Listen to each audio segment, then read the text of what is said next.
Сәлем менің YouTube көрермендерім. Менің каналыма тіркелмеген болсаңыздар, міндетті түрде тіркеліп қойыңыздар. Сіздермен күнде жақсы жаңалықпен бөлісіп отыратын болармын. Бүгінде пияздың өте керемет тамаққа пайдасы бар. Тамағыңыз ісіп, яғни жөтеріңіз қатты болса, сізге осыны ұсынамын. Видеоның соңына дейін көріңіздер, рецептің барлығын соңында жазып кететін боламын. Пияз қабының қайнатпасын халық медицинасында көптеген ауруға қарсы қолданған. Өйткені оның құрамында дәрумендер мен пайдалы элементтер көп. Сондықтан әртүрлі ауруға қарсы белсенді күреседі. Мен сіздердің назарларыңызға пияз қабығы арқылы алдын алуға болатын бір топ ауру тізімін ұсынамын.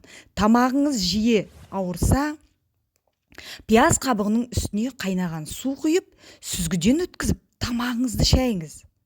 Тұмауға тап болсаңыз, қайнап жатқан суға 4 ас қасық ұнтақталған пияз қабығын сүйіп, 3-5 минут ыстық бумен демалыңыз, яғни демаласыз.